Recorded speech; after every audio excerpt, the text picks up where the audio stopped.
Oi, eu sou Arthur Alencar e tô aqui para falar do capítulo 63 de Attack on Titan. É o episódio 4 da última temporada. Nesse episódio a gente teve mais uma preparação para o grande evento que vai acontecer no próximo episódio. E também, na minha opinião, foi um capítulo até com um clima mais leve, por causa do foco que teve aí nas crianças e também por causa desse festival. Justamente aí para dar a calmaria antes da tempestade, porque vai acontecer no próximo episódio. Então, antes de começar, deixa logo o seu like, se inscreve no canal e ativa o sininho da notificação. Por favor, não esqueça de ativar o sininho é muito importante, beleza?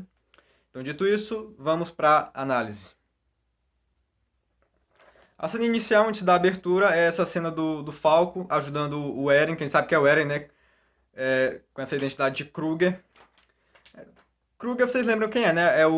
A pessoa que era o titã de ataque antes do Grisha, pai do Eren. Aí o Eren adotou aí o sobrenome do Kruger. Também não sei se vocês se lembram, mas o primeiro nome do Kruger também era Eren, então o Eren tá sendo Eren Kruger. E bom, considerando que a gente sabe que esse é o Eren, esse negócio do Falco ajudou ele a mandar uma carta pra sua família, a gente sabe, né, que a família do Eren não é exatamente a sua família, a gente sabe aí que essa carta não vai... Não, que essa carta deve ter um propósito a mais do que simplesmente dizer que tá bem, né? Então logo após os créditos a gente tem essa cena do Magaf com o Willy Tibur. Fica aí o mistério sobre quem é o Titã Martelo de Guerra dentro dessa família Tibur. É, já deu pra perceber que não é o próprio Willy, pelo modo como ele fala, mas eu vou deixar o mistério aí, não vou falar. Mas vocês não perdem por esperar, porque é um dos titãs mais legais que já apareceu em Attack on Titan. E também um dos mais poderosos, então vocês não perdem por esperar aí pra hora que ele vai aparecer. Acho que ele deve aparecer aí daqui a uns 2, 3 episódios. E bom, no meio da conversa entre Magaf e Willy, a gente tem a apresentação de uma figura histórica chamada Elos. É como se fosse um Marte para o povo marleiano. É o marleiano que derrotou o povo demônio dos Eldianos. E é claro, a própria família Tibu, a família do Willy, tem a sua relação com esse tal de Elos, porque eles participaram dessa derrota dos Eldianos. A família Tibu se aliou ao Elos e para derrotar os Eldianos. Mas eu fico pensando, gente, em que ponto exatamente esse tal de Elos, ele participou dessa derrota ou se ele foi só alguém escolhido ali para ser o grande herói de Marley, para ser o herói que derrotou os demônios. Porque a gente sabe, né, que principalmente numa ditadura militar como essa, a história ela é um pouco deturpada para ser mais conveniente, para manipular mais o povo. Então, fica a pergunta aí, até que ponto esse tal de Elos é realmente um grande herói? E também no meio desse diálogo entre os dois, a gente fica sabendo que a família Tibu é que está no comando do país. É até um pouco estranho porque a gente sabe que Marley tem os Eldianos como criaturas inferiores. Não, talvez não inferiores, mas como demônios. Então a gente tem uma família de demônios comandando o país. Mas é justamente por causa dessa relação dos Tibu com Elos, dos Tibu há 100 anos atrás, terem ajudado a derrotar o Império Eldiano. A gente sabe também, né, que 100 anos atrás foi quando foi fundado o Paradis. Então tudo isso aí também tem a ver com a fundação de Paradis, com a ida da família real para a ilha de Paradis. E como pelo que o Willy fala, a família Tibu, como redenção, deu liberdade e poder a Marley. Com isso deu para entender que mesmo que a família Tibu seja a soberana de Marley, eles deram a liberdade para que o país se desenvolvesse por conta própria.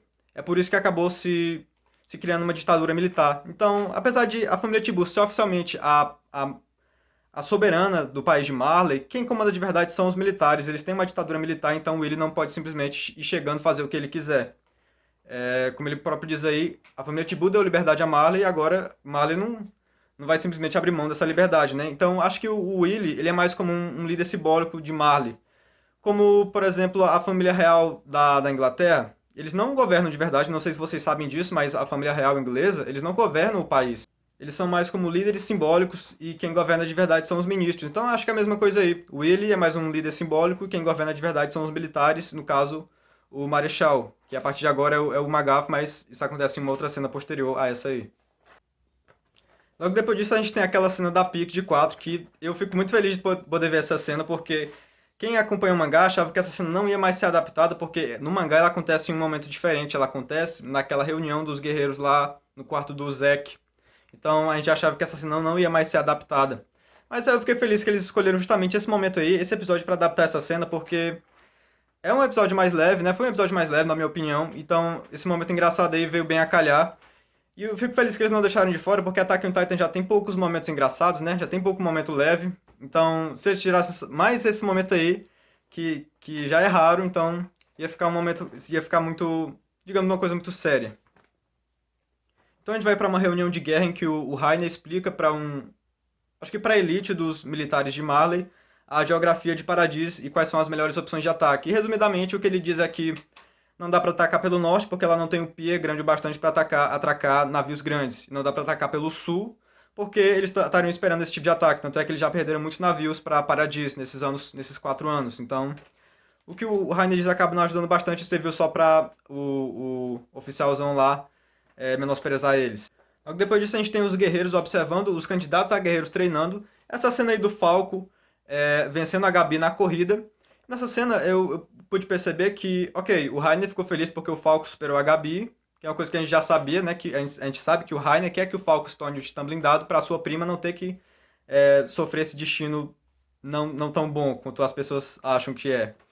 Mas o que eu achei interessante aí, é que parece que o próprio coach, irmão do Falco, ele não ficou feliz porque o Falco ficou em primeiro lugar ali naquela corrida. Então, acho que o que o coach sente em relação ao Falco é a mesma coisa que o Rainer sente em relação a Gabi. O Rainer não quer que sua prima se torne o Titã blindado, ao mesmo tempo que o coach também não quer que seu irmão se torne, porque justamente porque o coach também quer proteger o Falco desse destino, não quer que o coach tenha uma vida curta, quer dizer, não quer que o Falco tenha uma vida curta e tenha uma vida de guerras. Eu não sabia que o Falco também tinha, quer dizer, o coach também tinha esse sentimento, assim como o Rainer tem para com sua prima. A cena seguinte já é os candidatos a guerreiros voltando para Libério. Uma coisa que eu notei nessa parte aí, acho que não é nenhuma coisa que o episódio focou nisso, mas é porque eu pude perceber que esse porteiro de Marley, ele trata as crianças não como pessoas inferiores ou como demônios, ele trata essas crianças como pessoas normais. E esse porteiro aí, gente, ele é marleiano, ele não é odiano, porque ele não tem a abraçadeira aí no braço. É pra gente ver aí que Marley é como Paradiso, assim como tem pessoas boas, tem, assim como esse porteiro, como Falco, tem pessoas más, tipo aqueles superiores lá do exército, a Gabi também é meio filha da puta. Pra gente ver que nada é preto no branco, tem pessoas boas e pessoas más em toda parte. Nessa mesma cena, a gente tem essa discussão entre Falco e Gabi, e o Falco diz que ele tá fazendo tudo isso, superar ela, pra poder ajudar a Gabi. Ele tá fazendo tudo isso por ela. Ela não entende muito bem, mas acho que o porteiro entendeu que o Falco tá tentando livrar ela desse destino porque ele gosta dela. Na cena posterior, a gente tem essa conversa entre Gabi, Udo e Zofia no lugar onde vai ser a apresentação do Willy. Não tem muito o que comentar nessa cena, só o que eles falando sobre o que vai ser o festival. É interessante ver isso da perspectiva das crianças, porque elas não sabem muito bem o que está acontecendo ali, não sabem exatamente para que vai ser aquilo. Elas só podem conjecturar e imaginar o que vai ser. Mas outra coisa que pode comentar é que a Gabi, apesar de ser muito fofa, ela também, meu Deus, ela é muito o capeta, gente. Essa menina é mimada, é convencida, é mandona. Ok, eu sei que muita gente não gosta dela, mas o fato de eu ter ficado com raiva dela inicialmente no mangá, quando eu tava lendo o mangá, não era nem por isso. Porque se fosse só isso, se fosse só a personalidade dela, aí por mim tudo bem. A gente tem outros personagens de anime que também são meio babacas, mas são personagens bons, interessantes e até engraçados, né? Eu acho ela meio engraçada, a Gabi. O que me fez odiar ela inicialmente é as coisas que ela. As opiniões dela em relação a Paradis. O que ela vai fazer também, eu não vou dar spoiler aqui, mas ela vai fazer uma coisa bem odiosa que vai fazer as pessoas odiarem ela ainda mais. Então, ela tá bem, é até bem compreensível que os fãs odeiem bastante a Gabi, pelo menos nesse momento inicial. Eu também odiava bastante a Gabi, mas depois do que foi acontecendo, né, no mangá, eu já não odeio ela mais. Até um spoiler que já tô dando aqui pro pessoal do anime só, que a Gabi ela vai ter seu desenvolvimento, ela não vai ser sempre essa capetinha, digamos assim.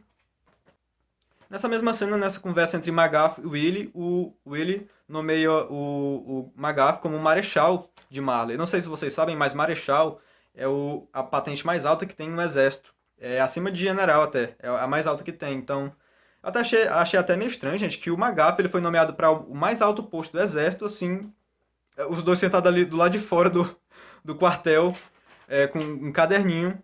Então acho que é como se os dois estivessem tramando alguma coisa ali. Eu acho que o Willy tem sim autoridade para fazer isso. Acho que o Magaf, antes de ser nomeado para Marechal, era um general, então acho que ele tem autoridade para subir uma pessoa uma patente. Então. É porque parece que os dois estão tendo planos ali e eles não querem que o resto do exército saiba disso.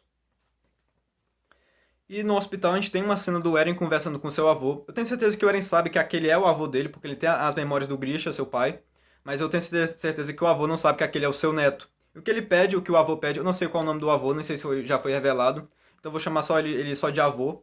O avô pede para que o Eren fique longe do Falco, porque a família do Falco já passou por muitas dificuldades por causa do tio do Falco, Grice. Eu não sei se vocês lembram do Grice, mas assim como foi dito nesse episódio, ele era um dos restauracionistas, ele era um dos líderes, acho que ele era um dos amigos lá do Grisha. Ele apareceu na terceira temporada, não sei se vocês se lembram dele. Talvez vocês se lembrem dele pela cena lá que eles estão sendo transformados em titãs lá em Paradis, e ele é jogado daquele muro sem ser transformado em titã para que os titãs corram atrás dele. Ele era aquele cara. Acho que muitas pessoas não vão se lembrar, mas tudo bem. É só vocês saberem que ele fazia parte dos restauracionistas junto com o Grisha. Por causa disso, a família do Falco e do Colt passaram por muitas dificuldades até provar sua inocência. E uma coisa também que eu pensei nessa conversa entre Eren e seu avô é como deve ser estranho pro Eren conversar com o avô dele tendo as memórias do próprio pai, porque é como se ele. Nas memórias dele é como se aquele homem fosse o pai dele. Ele tem memórias daquele homem agindo como seu pai. Talvez ele tenha até um pouco de rancor com o avô dele, porque o Grisha também tinha rancor para com seu pai, né? Então eu acho que o Eren, além de ter dado um pouco das memórias, ele também herdou um pouco do rancor que o Grisha tinha para com o seu pai. E o anime também me enganou um pouco nessa parte aí. Eu tinha até esquecido disso no mangá, mas eu realmente pensei que o avô do Eren fosse o médico naquele hospital, porque a gente sabe que ele era médico, mas hoje em dia ele é só um paciente com problemas mentais por causa dos arrependimentos que ele teve na vida por causa dos seus filhos, por causa não só do que aconteceu com a Faye, mas a forma como ele tratou o Grisha depois disso, e pelo que aconteceu com a família do Grisha também depois, né? O Grisha foi mandado para Paradis junto com sua esposa. Então a gente vai pra cena da festa que antecede o festival. Esse ainda não é um festival, tá, gente? O festival que acontece lá no finalzinho do episódio, esse é só uma festa, um baile, com os líderes de países aí que vão vir a se tornar aliados de Marley. E é lá que a gente é apresentado uma personagem de Rizuru, acho que não foi apresentado o nome dela ainda, né? Mas Rizuru, pelo que é falado aí, é um país do Oriente que acho que é como se simulasse o Japão do nosso mundo. É Rizuru, Rizuru é o Japão do mundo de Attack on Titan. E quando você pensa aí num país oriental, você pensa logo na Mikasa, né? Eu não tô dando spoiler, mas. Ok, tô dando um pouco de spoiler que essa personagem tem alguma ligação com a Mikasa. Porque a gente sabe, né, que a Mikasa é de descendência oriental, então elas devem ter sim um pouquinho de ligação. E bom, nessa cena do discurso do embaixador, gente, o que deu pra perceber é que esses líderes dos países que estão aí, eles com certeza, apesar de estarem nessa festa, socializando, eles têm o seu rancor para com o Marley, porque com certeza eles só estão ali, gente, porque engoliram o orgulho deles, porque eles não tinham outra opção, porque eles perderam a guerra. Eles só aceitaram essa tal aliança porque eles perderam, porque se tivessem vencido, a situação já seria totalmente outra. E deu pra ver isso na expressão deles durante o discurso daquele embaixador. Mas agora em relação com o William, parece ser uma relação totalmente diferente. Parece que o William até conhece alguns deles desde criança. Pra gente ver como a família Tibu tem moral.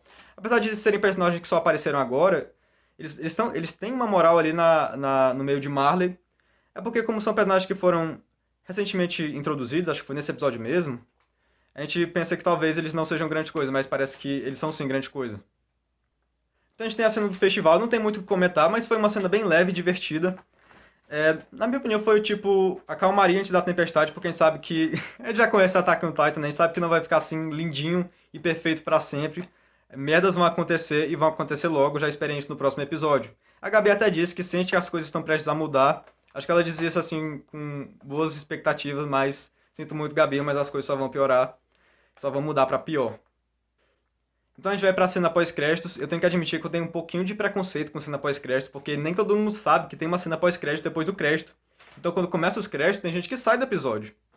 Eu queria que tivesse um modo aí de todo mundo saber que tinha uma cena pós-crédito. Você que tá assistindo, você por acaso pulou essa cena, você saiu do episódio no momento em que começou os créditos, volta pro episódio e assiste essa cena, porque ela é muito importante.